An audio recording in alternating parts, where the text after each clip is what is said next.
A continuación, Al Pan Pan, las cosas como son.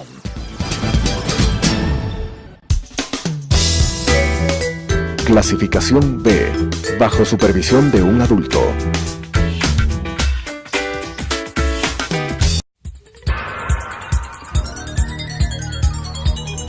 Las opiniones vertidas en este espacio por la producción y dirección del programa son de exclusiva responsabilidad de sus autores y de quienes intervienen en ellos.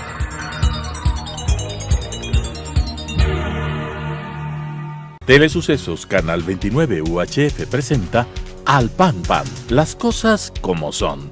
Coyuntura y calidad de la democracia con la conducción de Patricio Aro. Al Pan Pan, las cosas como son. Un cordial saludo a toda la audiencia de Telesucesos Canal 29, el canal diferente. Muchas gracias, los decimos Clever Herrera, César Ulloa y su servidor Patricio Aro por acompañarnos a decir las cosas como son. En esta oportunidad nosotros analizaremos lo que hoy es parte del análisis político y también del debate político, y es la persecución. La persecución no solamente en estos 10 años de Correato, sino la persecución política como herramienta en diferentes tipos de gobierno y a lo largo de la historia. La persecución política ha sido, sin lugar a dudas, una herramienta política y lo diremos de esta manera, como las cosas como son. César, Clever, bienvenidos, buenas noches. Bueno, la persecución es un criterio que ha sido analizado por la ciencia política bajo diversas modalidades. Sobre todo se produce en estados con regímenes autoritarios de corte totalitario y en las dictaduras de facto. En el proceso de transición a la democracia, lamentablemente en América Latina, con este giro a la izquierda, se exacerbó estados autoritarios y que devinieron en hechos de judicializar la política, politizar la justicia, pero lo más grave que en el caso del Ecuador es que ahora se denuncia incluso figuras como las de crimen de Estado. Me parece que queda claro que durante los 10 años de Revolución Ciudadana hubieron dos hechos que preocupan. El primero, que este tipo de persecución política se convirtió en una política de gobierno que afectó gravemente a los derechos humanos de un grupo amplio, grande de ecuatorianos, y que no ha terminado por aclarar qué pasó. ¿Qué pasó con la infraestructura que se montó alrededor de la SENAIN? ¿Qué pasó con la infraestructura tecnológica? ¿Qué pasó con los resultados? ¿Con los recursos económicos que se invirtieron en ese proceso? ¿Qué pasó con los documentos que se levantó durante estos 10 años de Revolución Ciudadana? Y el segundo hecho es que no termina de desmontarse ese aparataje ahora que supuestamente estamos viviendo en un momento distinto de gobierno. Es importante decir que la persecución no solamente ha sido en el Ecuador y durante los últimos 10 años. La persecución política ha sido, como lo dijimos al inicio, una herramienta. Pero esa herramienta ha sido muy utilizada, sobre todo en los gobiernos totalitarios. Hitler, por ejemplo, empezó haciendo una gran persecución a sus enemigos políticos. Hitler lo hizo en la noche de los cuchillos largos, el 30 de junio de 1934, cuando él arrasó prácticamente con todos los opositores políticos a su régimen, al Tercer Reich. También la noche de los cristales rotos en Alemania, en donde ya se orientó la persecución hacia los opositores judíos fundamentalmente. En Rusia, con el estalinismo, también fue bárbara la persecución política, y eso nos dice muy claramente Solzhenitsyn en su obra El archipiélago Gulag, en donde eran confinados todos los opositores al régimen totalitario. O sea, la persecución política es una anomalía de la democracia, porque en la democracia se entendería que la convivencia entre diferentes e indistintos remoza la pluralidad de criterios. Y la persecución no solo viene de la mano con medidas de violencia o que instrumentalizan la inseguridad para que los ciudadanos queden en indefensión, sino que en una democracia la persecución transgrede los derechos civiles y políticos. Y el Ecuador ha sido llamado la atención durante estos 10 años por Naciones Unidas, tanto por el Comité de Derechos Humanos como cuando se hace el examen periódico universal. Pero en una democracia no debería existir indicios de persecución. O sea, hay todo el espacio, se entiende, para que las voces divergentes sean escuchadas y las opiniones divergentes sean debatidas, aclaradas, confrontadas con ideas, con argumentos, ¿no es cierto? Es un elemento que, de hecho, no sucedieron en los 10 años pasados. Hay una infinidad de casos que tienen que terminar por aclararse o que tienen que empezar a aclararse. Ahora ha empezado recién casos como aislados. El caso del general Gabela, el caso de Fernando Balda, van apareciendo nuevos casos que en el corto plazo tienen que ser aclarados, judicializados y los responsables sancionados. En efecto, en una democracia con calidad no debería haber herramienta utilizada por los gobiernos, pero lamentablemente eso no sucedió. Nosotros debemos recordar que en los gobiernos totalitarios, en las dictaduras, hubo persecución política, y también en Argentina nosotros sabemos, en el Cono Sur nosotros sabemos todo lo que sucedió, pero lo que ha sucedido en el Ecuador durante esos 10 años es terrible, porque no solamente se utilizó a la fuerza de represión, sino que se utilizaron todas las funciones del Estado para perseguir, es decir, se utilizó a la justicia, se utilizó al SRI, se utilizó al IES, todas las herramientas y todas las instituciones que estaban bajo el control totalitario de quien era un presidente democrático, entre comillas, fue utilizado para perseguir a los opositores políticos. Bueno, la forma más evidente, o dentro de las formas evidentes, está el decreto 16 y el decreto 739. Contra las organizaciones. Donde se imposibilita que las organizaciones de la sociedad civil tengan la libre expresión para que sobre la base de distintas modalidades de trabajo actúen. Entonces, en el Ecuador la persecución puede entenderse como la transgresión al derecho de asociación y de participación. Y además también hay una persecución en cuanto a la invisibilización de actores, por ejemplo en el tema de los procesos electorales. Y ahí podemos ver cómo actuó el Consejo Nacional Electoral persiguiendo, invisibilizando, por ejemplo, propuestas como la de Yasunidos, o la eliminación arbitraria del registro de la ruptura de los 25 del Movimiento Popular Democrático, o también procesos que truncaron que se lleve de la mejor manera, por ejemplo, la distribución del fondo partidario. También es una forma de transgresión. Sin lugar a dudas, Clever topaba claramente dos casos emblemáticos que hoy han cobrado una fuerza inusitada y que inclusive en estos días el expresidente de la República, hoy un prófugo de la justicia, debía presentarse en la Corte Nacional de Justicia.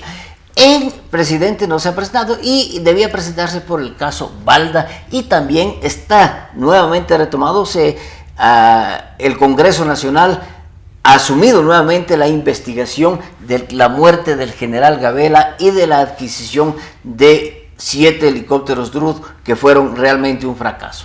Yo quiero destacar la idea que tú planteabas al debate, César, porque efectivamente todas estas decisiones impulsadas por la Revolución Ciudadana no solo que tenían por objetivo silenciar a los opositores, perseguir, judicializarlos, atemorizarlos, sino que crearon todo un ambiente en la sociedad. Efectivamente, las organizaciones se les acosó. O sea, si no eran cooptadas, si no se sometían a las disposiciones del gobierno central, simplemente desaparecían.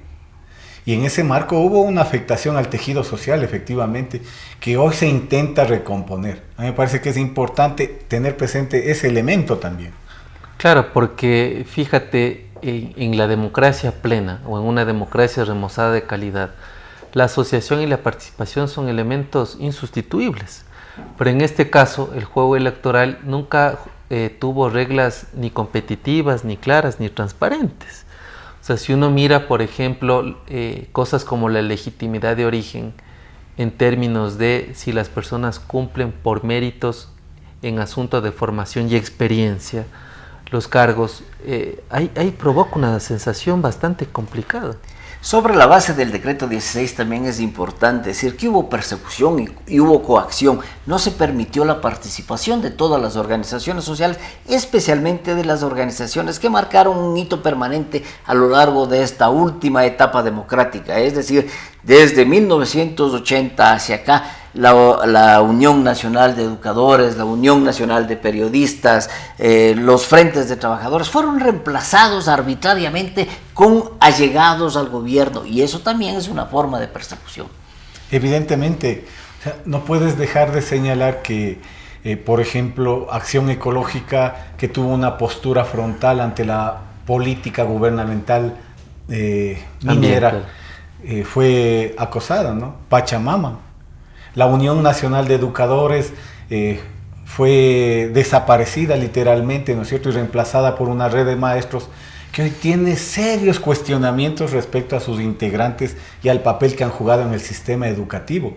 Al respecto hay mucha tela que cortar todavía. Pero además la persecución va enmantada con el ocultamiento. ¿Qué quiero decir? Porque mientras por un lado se invisibiliza a la oposición, por el otro lado se cierra filas o hay un falso espíritu de cuerpo, como las atrocidades que en materia de delitos sexuales se cometieron desde integrantes de esta red de maestros en el Ministerio de Educación, y además que el exministro todavía no responde.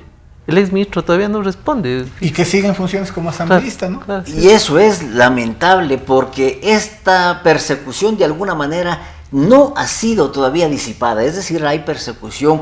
Al momento, por ejemplo, varios actores políticos están siendo perseguidos y también varios actores políticos están diciendo, que es lo importante, ser perseguidos. Por ejemplo, el caso del prófugo de la justicia que no ha venido a cumplir con una medida cautelar, él está diciendo que es perseguido político. Entonces, lo que él hizo en su momento, utilizar esa herramienta para perseguir a sus opositores, él está diciendo que hoy es víctima de esa misma herramienta. Pero además una etapa en donde no se respetó nada, ¿no?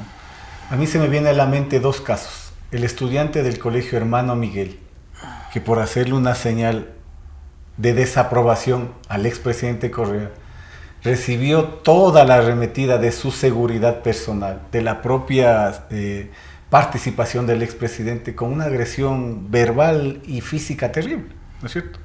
De igual manera se me viene a la mente el caso de la profesora Mary Zamora, 8 años de enjuiciamiento, con la publicación de unas fotos que denigraban su integridad como ser humano, como persona, como mujer. Entonces no se respetó absolutamente nada. Todo el mundo estuvo expuesto a cualquier cosa desde ese equipo conformado por la CNAIM. Este irrespeto generalizado orienta de alguna manera a que esa persecución haya sido un crimen de lesa humanidad. Y es importante decir que un crimen de lesa humanidad, según el Estatuto de Roma, es el asesinato, el exterminio, la esclavitud, la deportación, el traslado forzoso, la encarcelación, la privación de la libertad, la violación de normas internacionales, la tortura, la violación, la esclavitud sexual. Pero para que sea un crimen de lesa humanidad debe tener dos características. La primera, que es un ataque generalizado y sistemático en contra de la población civil. Si es que fue contra todos los opositores, es generalizado, y si fue a quienes levantaban la voz, es sistemático. Por lo tanto, estas características que tiene el crimen de lesa humanidad se presentan en la persecución del Correato. Bueno, yo creo que esto tiene que transparentarse, tiene que, sobre la base de un debido proceso donde la justicia de forma independiente determine qué sucedió en estos años, se podrá determinar el tipo de figura.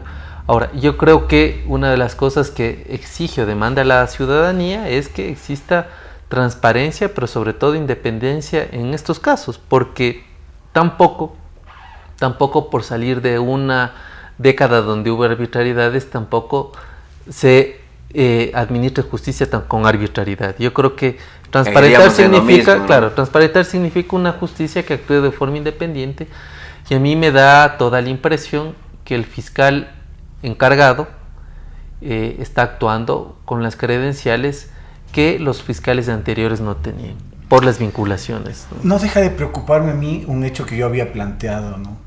Y es el que, a pesar de todas las cosas que se van evidenciando y del trabajo contra la población que realizó la CNAIM, no queda claro qué está pasando con esa estructura, ¿no es cierto? O sea, se ha dicho que por decreto tiene que disolverse, pero ¿qué pasó con los integrantes de ese gran grupo? ¿Qué pasó con el cura Saavedra, ¿no es cierto?, que era el encargado de las acciones contra la ciudadanía? Que estuvo a punto de ser asesor del presidente Moreno, ¿eh? ¿Qué pasó con toda la infraestructura tecnológica que existió ahí? De hecho, uno de los asambleístas de oposición ha señalado que se compró un software que servía exclusivamente para pinchar las llamadas y que tuvo un costo de 28 millones de dólares. O sea, ¿dónde está ese software ahora? ¿Quién lo maneja? ¿Sigue funcionando o no? Me da la sensación de que al no haber claridad y transparencia en eso, ese equipo sigue funcionando. ¿Qué pasó con los informes que se levantó durante todos estos años en contra de los opositores? En contra del propio presidente Moreno en su primera etapa, ¿no es cierto? ¿Qué va a pasar con toda esa infraestructura en el futuro inmediato? A mí me parece que es un tema.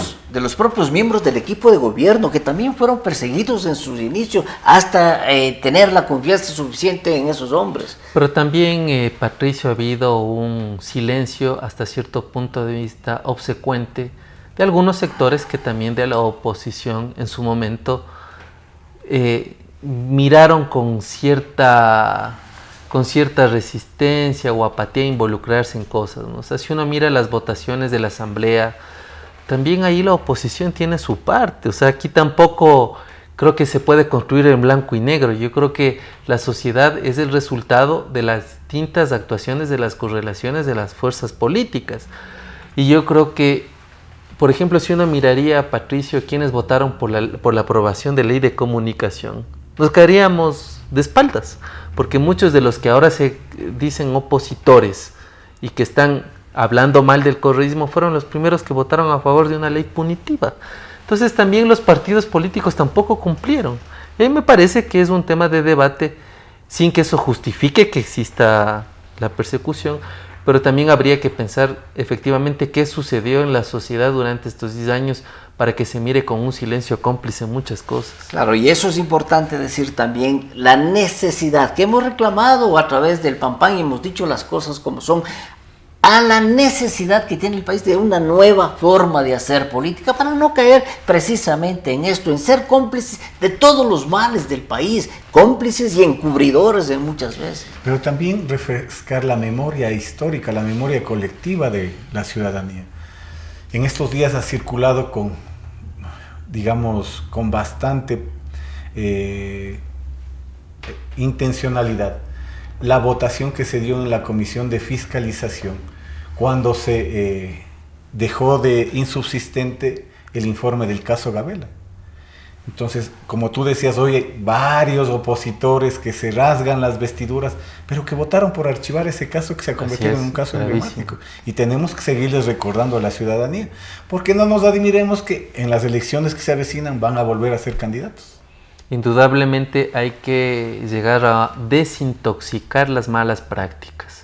Y eso significa que la ciudadanía no solo tenga un registro histórico de lo que ha sido los 11 años, sino que hay un proceso de concienciación de tal manera que nosotros demos paso a nuevas prácticas, pero también a actores nuevos que nos permitan darle un criterio distinto a la democracia. Pero yo sí quiero destacar también la actitud de la esposa del general Gabela y del propio Fernando Balda. Ellos no se han silenciado, ellos no se quedaron tranquilos y ellos han impulsado permanentemente la investigación de la muerte de su esposo en un caso y del secuestro en el caso Balda.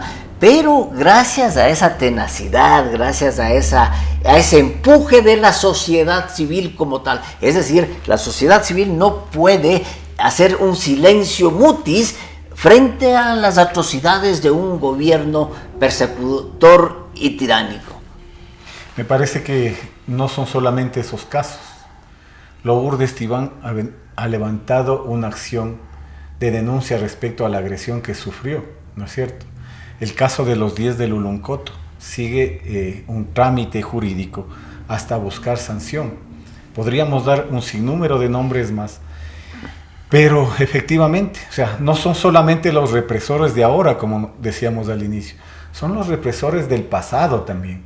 O sea, que no se nos rasguen las vestiduras ahora, que no aparezcan como defensores de los derechos humanos, como proángeles casi, aquellos que tienen un historial de represión en el pasado antes del Correato también. Y que son todos, porque definitivamente ningún gobierno se ha librado de esta acción de persecución política. Lo que quiere decir que un tema pendiente en materia de democracia es precisamente transparentar todos los hechos históricos, estos registros que flaco favor nos han hecho, pero además de exigir una nueva forma de hacer política. A mí me preocupa que llegue a normalizarse este tipo de prácticas. Es decir, que la gente acepte y que no suceda nada, o sea, que pase de una práctica repudiable a un hecho anecdotario. O sea, es una anécdota. Entonces ahí habría que plantear una serie de cosas.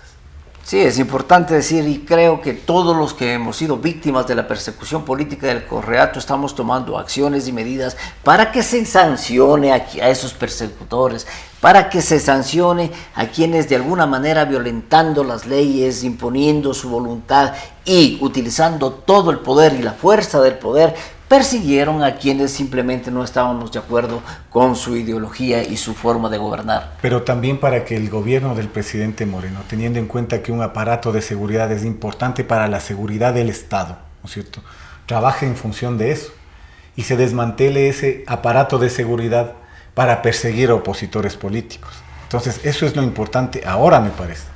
También yo quisiera topar un tema que hacía referencia Clever sobre el archivo que se ha difundido de la causa del general o de la investigación de la muerte del general Gabela en la comisión respectiva en el Congreso.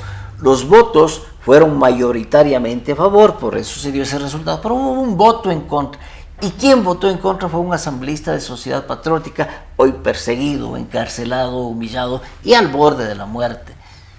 También vota en contra el asambleísta Terán, Guillermo Terán, del extinto Movimiento Popular Democrático. Claro, o sea, como ustedes dicen, uno tendría que mirar los registros de las discusiones y además la tomadura de decisiones en la comisión que se debatía este caso. A mí me sorprende que esa comisión de archivo, que así le llamaban a la comisión de fiscalización, presidida por una socialista. Y que presidida por una asambleísta que tiene que ser juzgada, ahora sea una de las primeras que exija la desclasificación de los documentos. Ahí hay otro mérito también y es importante. Fausto Cobo hizo una lucha realmente en contra de los molinos de viento, porque se batió contra todo el mundo y nadie le dio paso. Él denunció que había un problema muy serio en la adquisición de los helicópteros, en los accidentes de esos helicópteros y en la muerte del general Gabela. Llamó a juicio político al ministro de la Defensa, no le dieron trámite, llamó a juicio político a varias autoridades y no le dieron trámite. Sin embargo, todo ese proceso y esa investigación de Fausto Cobo que se archivó, nuevamente saldrá a la luz del público ecuatoriano. Pero tampoco hay que olvidarse de otros temas que han ocasionado incluso muertes, ¿no? La narcovalija, el préstamo de Cofieg, la muerte de Quinto Pazmiño. La muerte de Quinto Pazmiño con los... Y de la esposa, y de la esposa de Quinto Pazmiño. El asesinato no resuelto de Fausto Valdivieso. Sí, hay temas que están pendientes y que la justicia debe tratarlos. Y que no debemos olvidarnos. Yo creo que la justicia va a tratar todos esos temas y la justicia hará precisamente un debido proceso para aclarar nuevamente estas situaciones. La situación de la persecución política es muy seria. De esta manera hemos dicho una vez más las cosas como son. Al pan pan. Las opiniones vertidas en este espacio por la producción y dirección del programa son de exclusiva responsabilidad de sus autores y de quienes intervienen en ellos.